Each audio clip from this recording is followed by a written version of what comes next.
I've made few videos about Skin Shader in the past, but those videos are way outdated. So I improved upon that workflow and made this one. In this video, we're gonna turn this empty head with nothing on it into a fully textured head that has amazing details with all the pores and wrinkles. But before we go, the full real-time version of this tutorial is close to 3 hours, where I explained everything you need to know in depth, from fully UV unwrapping a character to texturing the head and shading, and even adding makeup and such. I also included the scene and the model. If you want to download it, check out the link in the description. There are also a lot of other cool things in there about character creation, if you're interested. Let's go! First, you gotta make sure that it's properly UV unwrapped. It's basically our base for texturing. While your model is selected, switch to Shading tab. Click on New to create a new material. Go to the link in the description and download the texture pack for free. This texture pack contains all the maps we need in order to create the most realistic skin. Shift A and add an image texture. Click on this icon, go to folder you just downloaded, and in the textures, there's a JPG folder where you find the face folder. There's all of the textures we need. Open up the face albedo map, which is our main color texture, then connect it to the base color. Before you get confused about the workflow, let me explain it. In order to wrap these textures around our model, we need 2 different UV maps. One of them would be our main UV map. We're not gonna touch that because it's unwrapped properly. But in the second one, we're gonna massacre that UV. We're basically gonna match the UV with the maps we downloaded. That totally ruins our UV map. But it doesn't matter because we're gonna project our texture to our main UV map at the end. That's why we need 2 UV maps.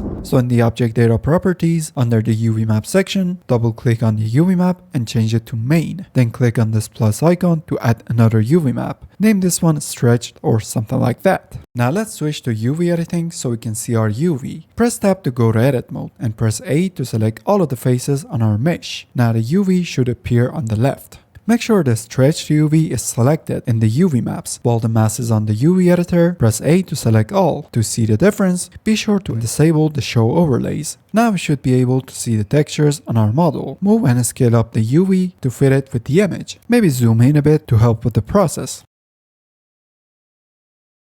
Some parts would be different than the image, so to fix it, zoom in and using grab brush, try to get the UV closer to the image as best as you can.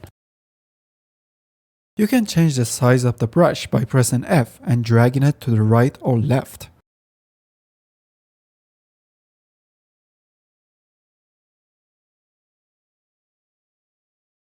The edges makes it pretty obvious to where we should place the UVs, like the UVs of the lips. The ears area might be a bit tricky. I advise using a big brush to move a big portion of the UVs at once and just drag the ear and place it right on the image. After that, you can adjust the placements better. We should also squeeze in the outside UVs to the inside and fit it with the image. It's really important to get the scalp texture right.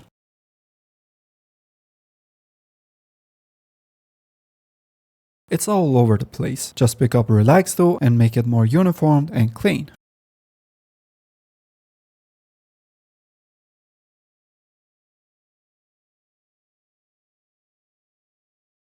The eyes are also really important to get the wrinkles and eyebrows right. When we are in the edit mode, model is always at its lowest polygons possible. So in order to see how it looks on our high poly model, you can get out of the edit mode by pressing tab to see the results. Moving on to the body, press A while the mouse is on our model so we can see the UV in the UV editing tab. Then move the mouse right over to the body UV and press L to select that specific UV. Move and scale it up. Place it somewhere that has more skin, like in the bottom of the neck. Don't worry about overlapping UVs, it really doesn't matter because we're gonna project it to our good UV.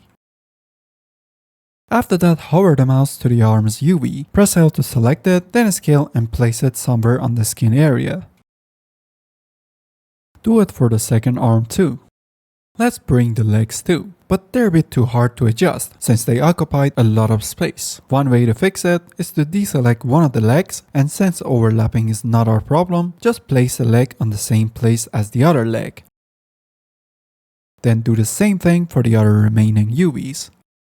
Gotta be creative when it comes to the placements, like we can rotate the hands and place them here, for example. Ideally, we need a separate map for hands and other parts of the body rather than the face, but since we only have this map, we should make the best of it and fix the issues manually afterwards.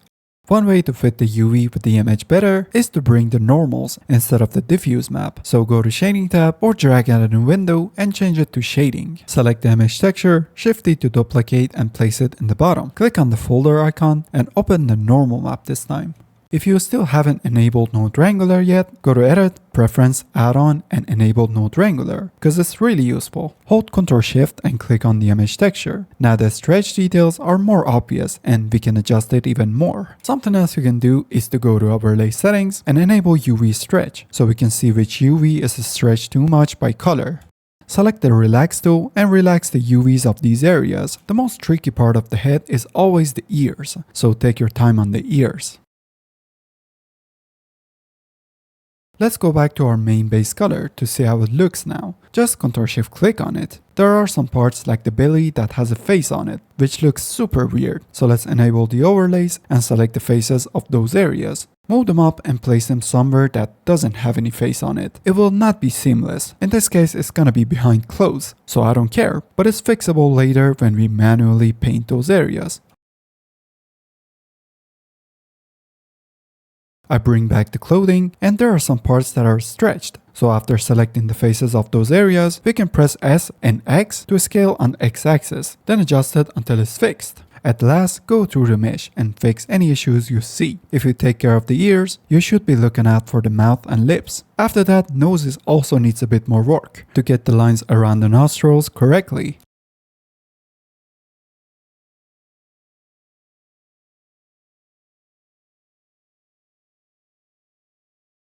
After you're finished, it's time to export the object both with the main UV map and the stretched UV map, but make sure to save your file right now. If you have a multi-res modifier, decrease it to 1, and while the mouse is on the modifier, press Ctrl A to apply it.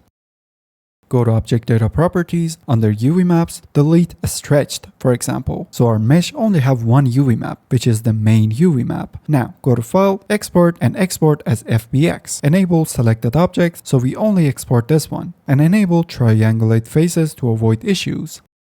Name it Main UV Map and export it.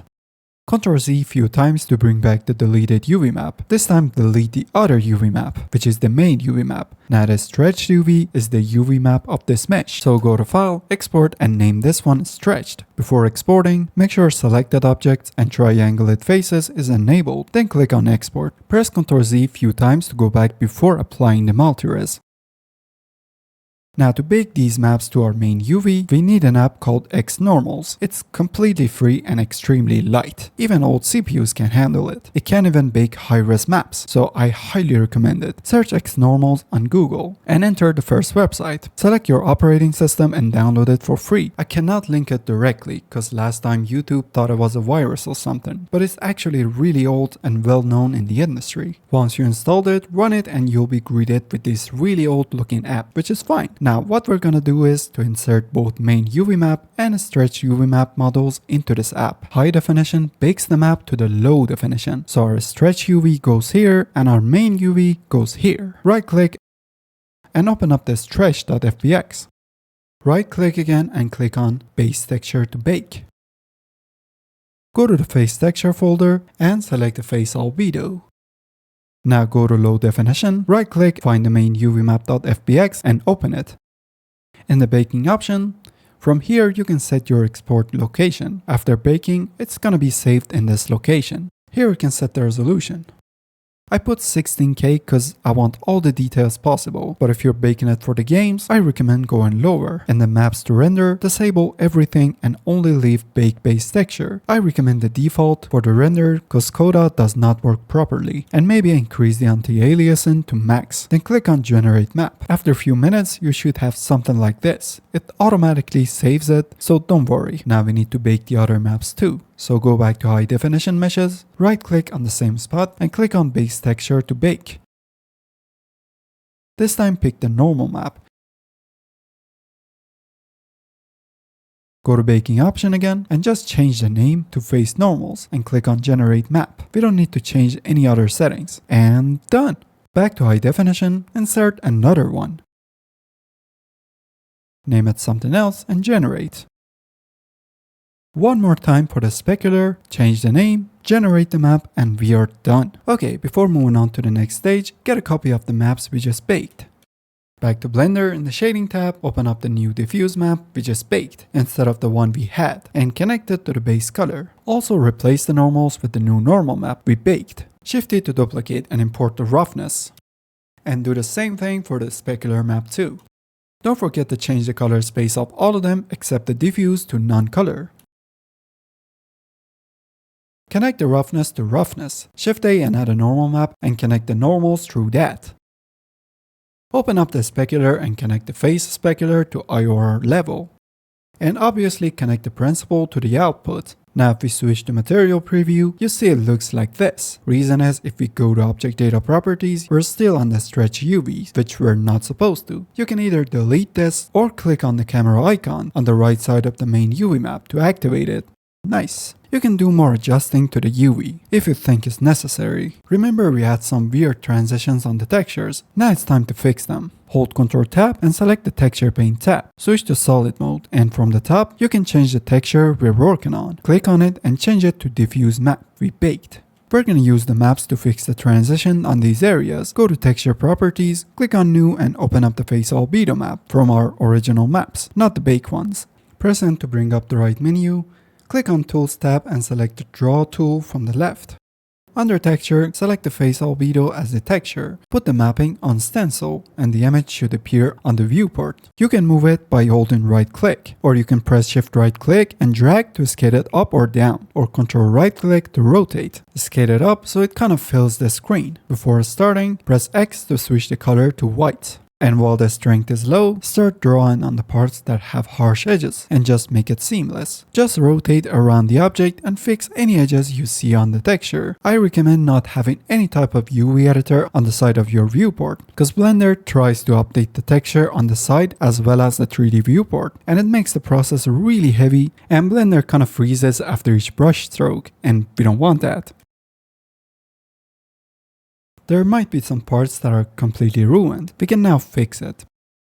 Every now and then, click on the texture name on the top, then click on Save All Images so you don't lose progress. Really important. We can also change the diffuse map to normal from the top and start fixing the same problems on the normal map as well. Just make sure to change the stencil texture from albedo to normals so you don't accidentally paint albedo texture on the normal map. Just paint and fix the issues of the texture. Do the exact same thing for the other maps like specular and roughness, because there are a lot of parts here that should be fixed. Just make sure to save it afterwards. Okay, now if we change it to cycles and go to rendered mode, you see we got insane amount of details on the face, but there's more to do. First, open up the subsurface and increase the weight to the max. Now we need a scatter map for the subsurface, so let's Shift A and add an image texture. Click on new and name it scatter map. Choose a grayish color and OK. Hold Ctrl Tab and go to Texture Paint mode. Press N to bring out the right menu and remove the texture because we don't need it anymore. From the top, switch the texture to a scatter map so we can paint on it. Also go to UV Editing tab, save the scatter map somewhere so you don't lose it. Then start painting on these areas. We're gonna use this map as our subsurface scale and factor.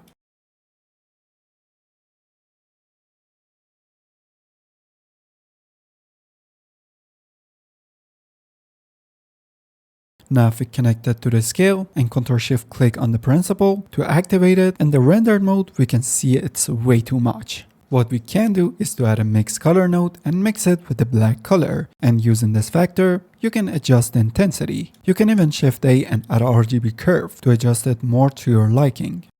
Now we're gonna use the scatter map for the diffuse too. Just drop a mix color node here, add a hue and saturation node, connect the diffuse to this one and Ctrl Shift click on it so we can see it. Increase the saturation and decrease the value. We're gonna make the eyes area a bit darker and more saturated. Use the factor to adjust the intensity. Ctrl Shift click on the mix color and connect the hue to the mix color. After that, connect the mix color from the scatter map to the factor of this one. The difference is not that obvious, so let's add a bright contrast node. Mess around with the settings until the difference is obvious. We want the areas around the eyes to be darker, not the outside, so switch the A with B.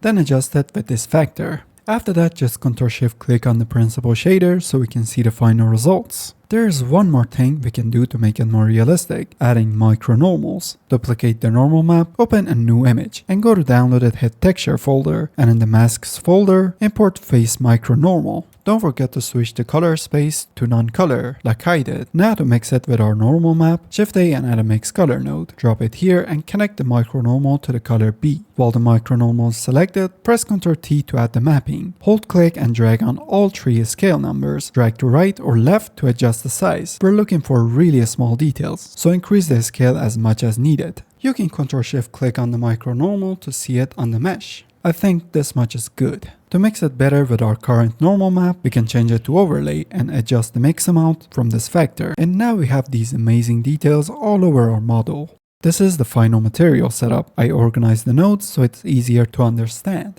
And this is it. It turned out pretty good in my opinion. Make sure to check out my Gumroad to download the full real-time version of this tutorial. I fully explained the UV unwrapping process and adding makeup. I also included the scene and the model. So check it out if you're interested. There are a lot of other cool things in there too. Thanks for watching. See you on the next one. Peace.